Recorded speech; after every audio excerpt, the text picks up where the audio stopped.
Happy Friday, everybody, and welcome to your lighting critique. So today's Friday. Quick announcement off the top. This is my last day. I'm taking 2 weeks off for a few reasons. One, my 9-month-old daughter has not met any or most of my family, so I'm gonna go visit some family to do that. I also turned 40 next week, so we're doing a birthday celebration. Again, haven't seen my brother in a year and a half, like so many people. So gonna spend some family time. But it doesn't mean we're going to go without lighting critiques. So we're actually bringing in this artist here. This is Francesco Giraldini. He's a good friend.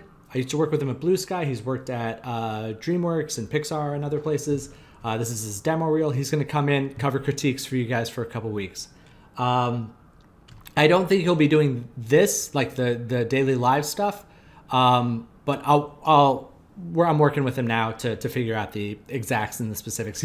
He's a really, really good painter, so he likes to generally do a lot of paint over stuff, and so he might do more painting stuff. But yeah, this is his work. Like I said, super talented dude. I worked with him on a few films at Blue Sky. We worked on this sequence together.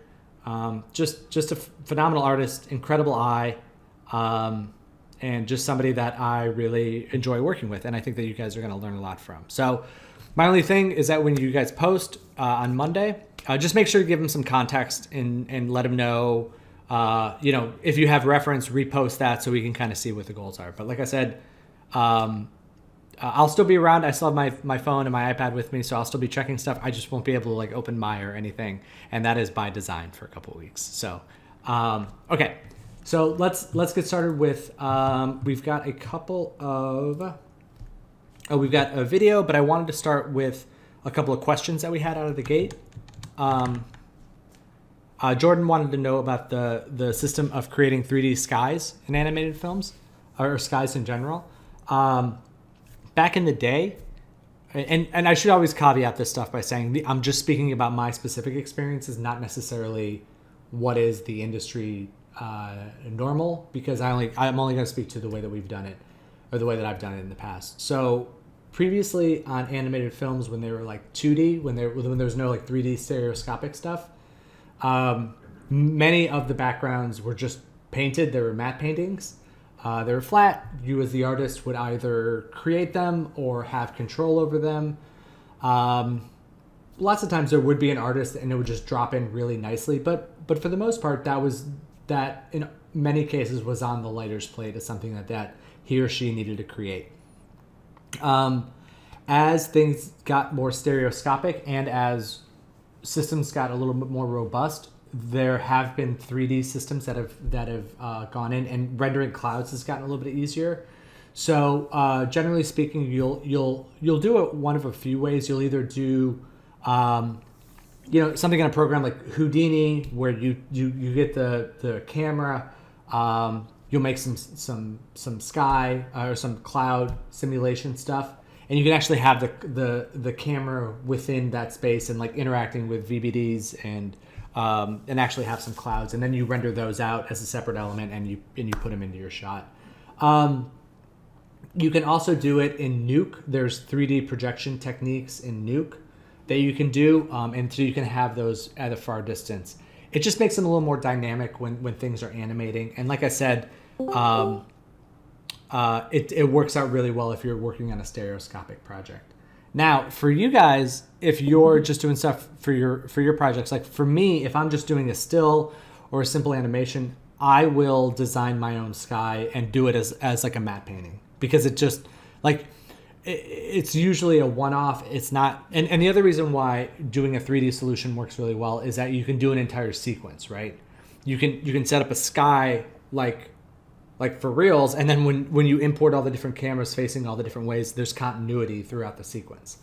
But if you're just working on one shot, 3 shots, you can generally just paint a matte painting as the background, do whatever you want, and then you can either drop it in as just an image in the background of your Nuke script, or project it in the background too, if things are going to be moving around. But that's my take on how to create skies. Does that make sense, Jordan?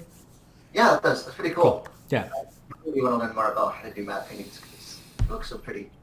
Yeah, and there's such an art to it, like such an art to the lack of detail. Like doing like less is more in matte painting, and I love that. Like just simple colors can really define a space much more than like drawing each individual tree or something. Yeah. All right, the other question was Diana's. She asked about. I had it up here. Where'd that image go? There it is. The question about like using these scopes, black and white points when you're rendering stuff out. So basically, yeah, people do use these scopes. I never did. Again, this is just speaking from my own experience. But generally, what we did when we talked about dealing with exporting exporting the final image and worrying about black and white points, this is generally the way that we were doing. I'm going to hop over into Nuke here real quick. So let's say go back to this is I just downloaded some HDR images here to kind of demonstrate some points, and basically what would happen is you would say, like, let's say you would show these shots and you'd be ready to approve them and get final. Cool, everybody likes them, everything looks great. It's time. So I should say this too. The other big point of that you have to keep in mind is, as a lighting artist for a studio, you're not the final step in the process. Actually, nobody in the animation house is the final step in the process. The film, like, although you might be the last artist to work on it, the film actually gets packaged and sent to a process called color timing or color grading. And what that is, because you don't just release one version of a film or one version of a project, even if it's a commercial, because you have to release it for if it's going to be on a digital projector, if it's going to be on a film projector, is it going to be 3D, 2D, is it going to be this type of projector, is it going to be that type of projector, it's going to be Blu-ray, is it going to be streaming? All of those different outputs have slightly different looks to them, and you need to create a different file that gets shared to each one of those based on the color requirements of certain things. Like a regular TV screen, like you got to tone down the reds. In stereo, you wear these stupid glasses that are basically like sunglasses. So also stereo projectors, the bulbs were very expensive. So sometimes theaters will actually turn down the intensity of them. So you actually have to like increase the intensity of your image and make them more saturated. So if you ever like are watching a 3D movie and you pop the glasses off, it'll look like super saturated, candy coated stuff. So in order to have that full range and give the color timer and color grader and the color artist flexibility, you have to deliver a clean image that has workable black and white points. And what do I mean by that? So this is the way that we would check, essentially. You'd be in a screening room, be like, cool, the shot looks great. All right, let's check the levels. All right, can you stop it down a few stops? And what you would do is you'd kind of take it and you'd stop it down like this. And this is how I would check it in Nuke. And what I'm looking at is let's just zoom in on this area back here, right? So it's super bright, and it looks like it's like very, very blown out. And what you do is you kind of just stop it down, and you're like, does this fall naturally? Like we're so far down, like we're at f/76, which is a non-existent aperture basically.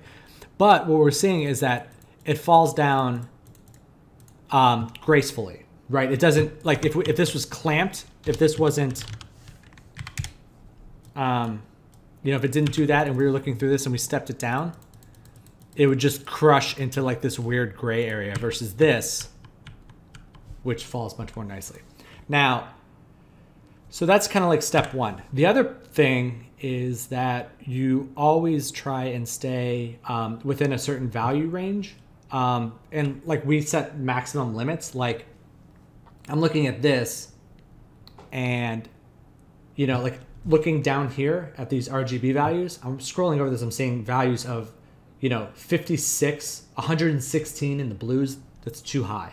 Generally, you want to cap them off at like a maximum pixel value of 4 or 8. So you'd have to you'd have to do a curve adjustment or a level adjustment to kind of pull down those highs into that range. Like you can see it here on this one. I was playing with this image before, and I was scrolling over the sun here, and it gets like insane, like 25,000. Like it just wouldn't be able to process in that level. But what you can do is you can tone it down, and you can see it falls nicely. But you just need to cap it off so it doesn't go higher than like 8 or 10 or whatever the agreed upon the range is. Now you do that the other way too, right? Like let's see, like if we're looking at some of these kind of darker points back here, we want to make sure that those aren't getting too dark. So you lift those, and you want to make sure that those are lifting well as well. Now, one of the things about this slider, like all sliders, is you think they stop here, they stop here. They really don't. You can just keep going. And so you just want to make sure that they increase and decrease gently and stay within a value range that has been predetermined. And like as you scroll over, that you don't want them going to, anything going to like 20. Now, again, you don't want to just take this and say, oh, I know what I'll do. If they can't go above 8, then I will just clamp the maximum value to 8. And now, okay, cool, great, right? Not quite. Because what happens is you go down, and you're cool for a little while, right? But then once it gets to a certain point, it just locks off as being gray, and you lose that dynamic range. So you have to be careful and make sure that it falls in pretty well. That was a little long-winded, but I hope that answered the question on that one. Yeah, Diana, was there? No, yeah, totally. Cool. That was perfect. Do you have a new microphone? That just sounded so clean. I'm on my phone. There it is. Okay, cool. All right, cool. Let's hop into some images now. First off, we want to take a look at Kay's updated animation.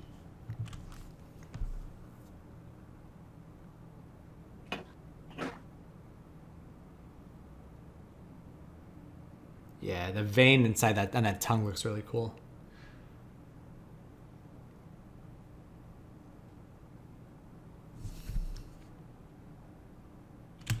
You know what's funny? Am I crazy? The tongue gets like desaturated right there. Yeah, I'm actually re-rendering that section because it was a comp mistake. No worries. Okay, cool. I wanted to make sure that my brain wasn't going crazy. It's really nice how these the rain droplets are getting some interactive light on them. Like I thought that they were more like, because of the way that you're doing them, like you can see the refraction back behind them there, and it looks really good. Thank you. I still think that this building over here, I think you could probably get some more variation on this guy. Just like darken it along this side, just because like it just looks like small, and also that shadow of him on there is a bit crisp. Just kind of soften that a little bit because it is coming from a little bit of a bigger light. Okay. The line on the head is coming from the spotlight on top. Mm-hmm. So I soften that. Yeah. Okay. You don't want. Yeah. I know that light source is probably small, but it's just a little bit of a hard edge line that you just like visually isn't great. Okay, sure. Do you guys have any other thoughts on this? I think this looks good otherwise. Gotta quit doing that. Yeah, silence is good. So I would, we got a thumbs up from Ruby, so we're good. All right. I would say just those last few tweaks, and I think we're well on our way. Okay, great. So Thanks, good job. Mike. Yeah, no problem. All right, let's take a look at. We'll go through regular order. I always feel bad for Ayako, so we will start there. Okay. This is the previous version. This is the updated one.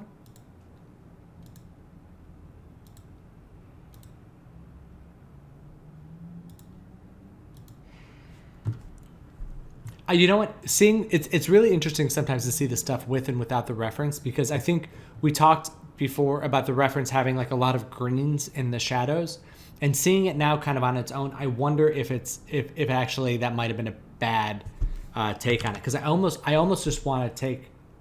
I I want to take those values and go a little bit warmer with them. Let's do this. Cancel that.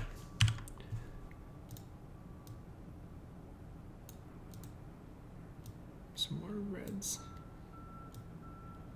Like, I almost want to warm up the shadows a little bit more.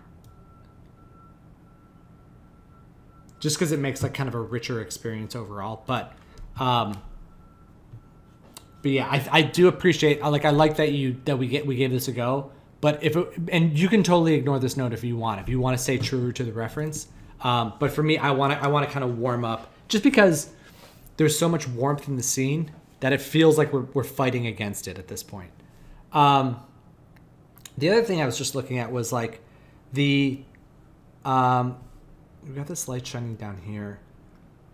It's in the top here. So these bright points on the window here, it doesn't feel like it's from this light, because this light is warm. Those feel kind of bluish. It feels like there's outside light hitting it, but it's so dark out there that that doesn't line up to me. So like there's a disconnect between this and what's outside. So I would either, put a little moonlight in here and have that shining down, or kind of kill the light that's hitting that there. I would do one of those two things. And then I do think, again, you've done a good job hitting the note from yesterday, but I think we could probably go a little darker, just like down in this corner, to create a little vignette. And then I wonder too if it wouldn't benefit us to make the little like the light coming out of here have a little bit of a stronger volumetric feel to it. Like this is just a mock-up, but just because if there is that much atmospheric kind of if there is that much atmospheric type of light in there, or type of like haze, I think it would kind of center around this light a little bit stronger, and you'd see something like that, like popping out. Just so we can see it. You know what I mean? I think that would help too. Any other thoughts on this? Oh, last thing. When you moved this map or whatever this is over, it left like a shadow, a ghost of the former self in the atmosphere. So you just might have to re-render that layer with the new position. You can see it there. So, just yeah, Ruby. Mike. Sorry. Can you go back to the previous version real quick? Mm-hmm. Yeah, because I feel like the airplane looks different, like the shadows are different. And I feel like, well, I don't know, the previous version pops up more. Yeah. Yeah, you're totally right. And I think it is some of that green addition that we've added, which was probably a bad note from me. But because I think that you're right, like the warmth of it really does pop a little stronger in this version than this version. No, that's a good call. Yeah, it just looks more inviting here. Yeah, you're right. All right, cool. All right, let's hop over to Holly next. Holly, okay. So this is the updated version. We've got the previous version. So from a schematic standpoint, like from a compositional standpoint, I like that we're darkening some of this stuff, but like this is way too dark. And so what I did was I just pulled up some reference of just like families in cars and people driving down the street, and I just kind of wanted to look at a few things. And I think that like this is kind of the level that I was looking at, like darker, still interacting with the light in the space, but just kind of like not like just like it's just less obvious. So it doesn't go super black like this. It just goes darker, right? And just gets some speculative out. And same thing with the seats. Like they don't have to go like this. Feels overcorrected into the dark. Like they could just be something like this, so that the skin, like something like that, so the skin tone can pop off a little bit. This family creeps me out. This is like I don't know these people, but like that's too like it's like they're just like smiling perfectly at the camera. And my favorite one was UK Motor. They just took the same picture and just flipped it because the steering wheel's on the other side. I don't know why that made me laugh, but yeah. So I think that like this is the kind of dark level that we're looking for. So not totally black. I'll lift it a little bit, and then it, like because it's that coated whatever that's in a car, it gets a lot of reflection. So that's kind of where I'd go with that. And then in terms of the characters too, I was let me go back to this. Sorry, I was also looking at a lot of reference, and like one of the things that stood out to me again, and I want to reiterate this with yours, is just that inside a car is a little bit of a different lighting scenario than what we're used to, in that we're covered kind of entirely except for our sides, whatever's our window side. And so like if you look at these two characters, this guy, his key light is coming in stronger from his window side. Her key light is coming in stronger from her window side because that's where the opening is. Right, it doesn't really matter where the sun position is because the sun's illuminating the world around them and like causing light to kind of come in from either side and a little bit from the front because that's where the windshield is. So I think in this one, I think we can play up a little bit more of like the fill light coming in from this side, and that might actually be the dominant light for her. And like I know this is a reverse of what we've been doing, but I think that might actually play up a little stronger because it doesn't really make sense that the light would hit her from this angle, because then it's like kind of passing through the car. And I'd also look at that reference and the reference that you originally had for like key to fill fall off stuff, because I think we're getting a little bit too. I think we're back to getting a little bit too dark in here. And not quite enough variation too. So like there's a lot of specularity and stuff. So those are the two main areas I would focus in on right now.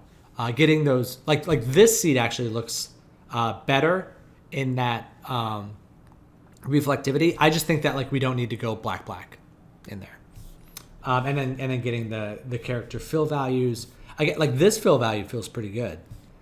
His feels a little bit gray and a little bit like could use some more variation, a little more value. She definitely feels a little gray and could use more value. But like I said, let's just for an iteration, and because we're working with this still, let's just try getting her some more light from that side and kind of flipping her read a little bit and see how that goes.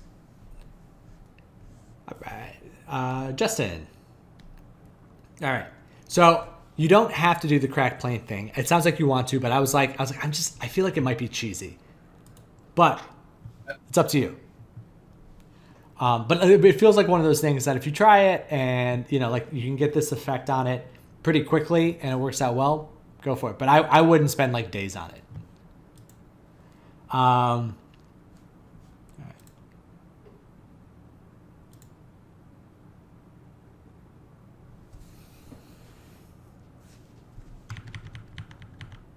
The composition's nice. Dark foreground stuff. We're allowing the brightness to get right. Like you can feel it, right? There's darkness. That's too small to see, but like darkness in the foreground, brighter in the middle, and then it gets darker back behind. It really kind of frames it up well in our eye, so that we can we're really focusing on the center here. I do think there could be a little bit more darkness in this corner and like back behind the clock in this corner, just to kind of like finish out that value depth. Yeah, it would just be like a little ambient occlusion back there or something. But the rest of it's feeling good. What do you guys think? Thumbs up from Ruby. All right. Oh, and then it looks like maybe just like a little more shadow down here. Like it's, again, maybe some ambient occlusion just like underneath some of these areas. But it's good. But it's really good. Yeah, this plane. I think the plane looks nice. Like the fact that it's dark and not like distracting, but getting like shaping and the specular highlights. That's a really nice little touch. All right, cool. Cool. Thanks, Mike. Yeah, no problem. All right, Lamese, welcome back. All right, we've got this reference. We're working on the robot fight. Cool. So we were just talking. Actually, this is a really good transition from Justin's. Again, dark values, lighter values in the middle, darker values back behind allow us to focus where we need to. I think we need to focus in on that a little bit with this. Just because, like in the Big Hero 6 reference, we've got darker values in the foreground, a darker character over a lighter, kind of hazier background. That's creating a little bit of a silhouette read here in the middle. There's a little bit of value over here that allows Wasabi to pop forward, and like he's getting some red light on him, and there's some red light here in the foreground that allows it to pop off the cooler background. I would watch this whole sequence a little bit because I think this particular frame might not be the best example of how they're getting the characters to read on this, but I'd have to go back and rewatch that. But that being said, with yours, I would push one way or another in a value range. So either push the back darker, like kill this light back here and allow this to go darker back there, or play it brighter back there and allow the characters to be in the dark. A lot of it is which mood you want to portray. Now, I think the color palette that you're going with is interesting because lots of times when you work on films, there's like an established color palette for good versus evil, right? Like there's, trying to think of a good example. Well, like in Epic, and you can see this in the Art of book. I hesitated because I didn't want to reveal anything, but I realized we released this information. So the Leaf Men and all the good Woods people all had earth tone color palettes that were all, well, like warmer earth tone, like blues and greens, and they signified life in the forest. All the bad guys were like dark and blue and kind of like the opposite of that.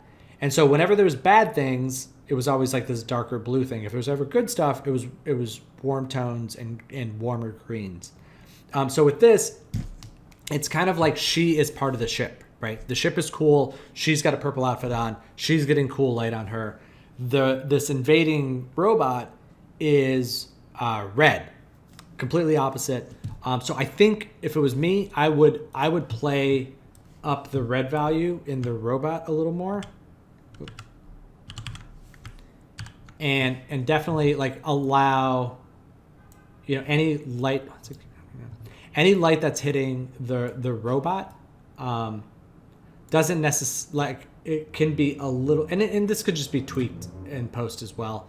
But I would just try and keep the robot a little bit more on like a true red color to make it feel different and not part of this environment a little bit more.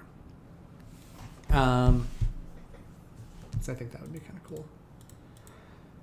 But yeah, the biggest thing right now is making sure that we have a good value difference between the characters and the surrounding. Let's go there. All right. Mauro, you're up next. Okay.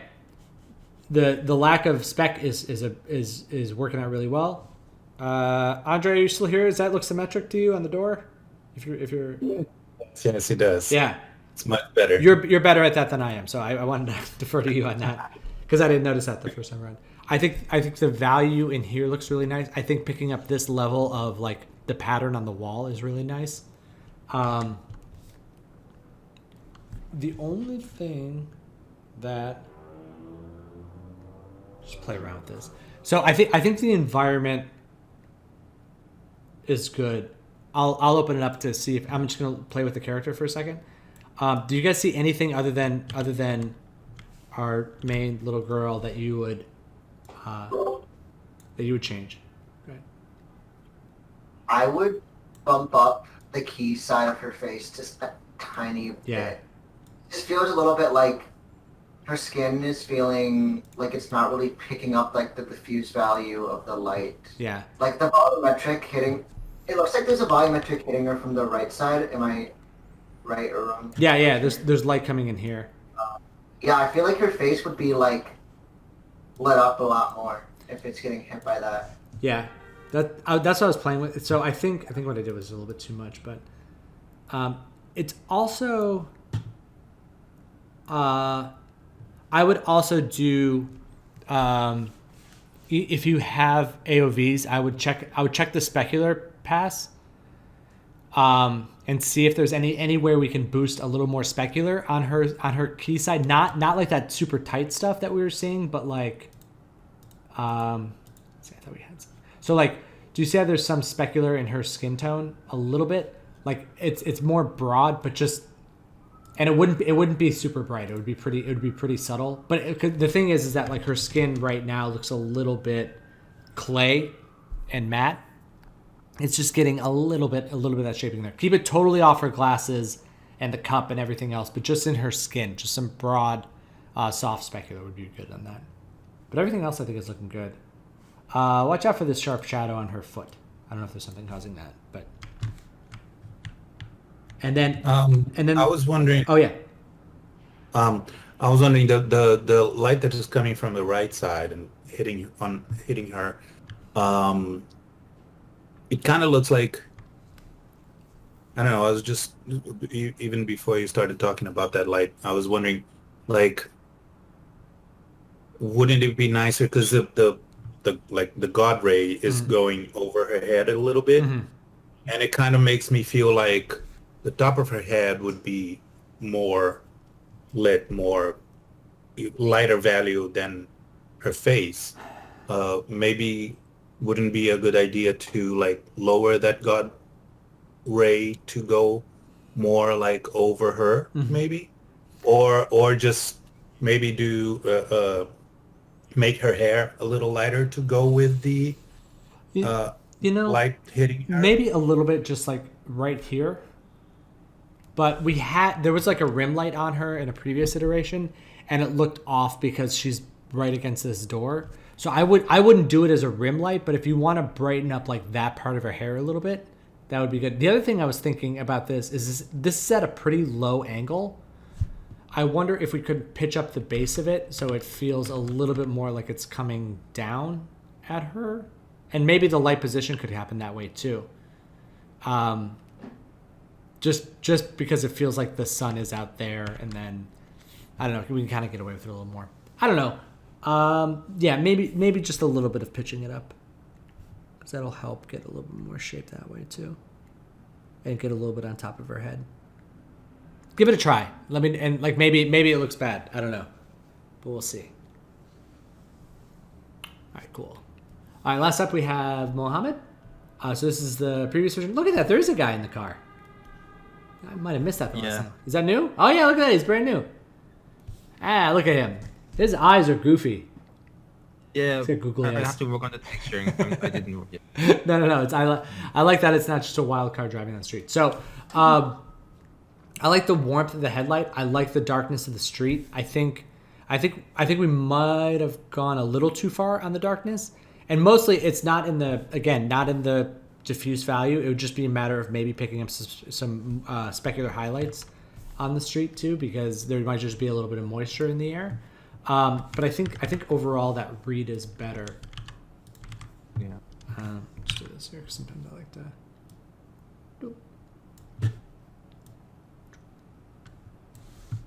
Just gonna A/B this.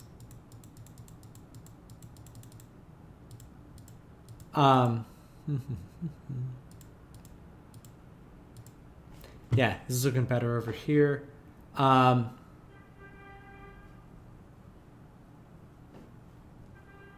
still want to feel more influence from the street lamps onto the road. Sure. And yeah, but I like that the core value has gotten darker overall. And then we'll see how it plays out. It might just be the angle that we're looking at, but I wonder if we might want to tighten the cone, the volumetric light that's coming out of the headlights a little bit smaller.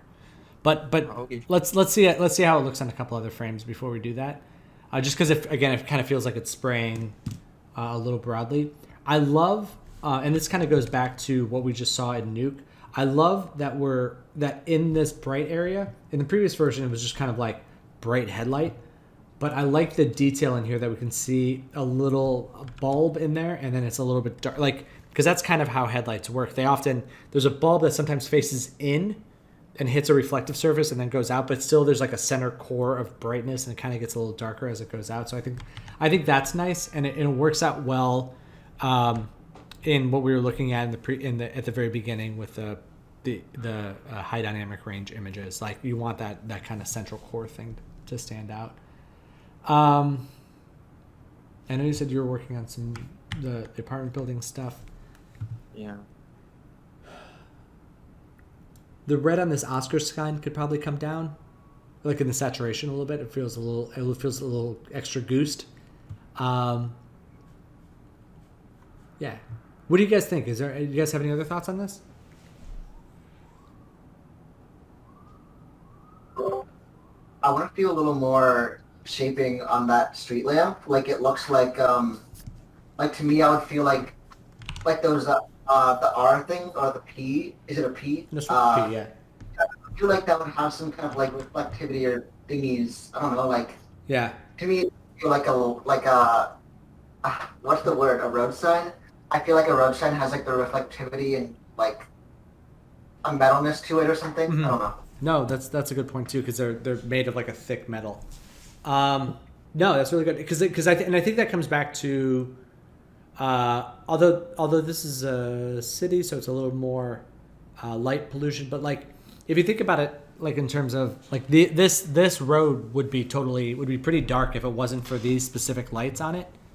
You know, so really think about like how these lights are, you know, hitting the ground, hitting the signs, and driving some of that look. But yeah, but I love like also the shader on the cars in the trailer looks really good. Go ahead, Andre. Yeah, well, I was going to say one little detail that just popped into my mind is that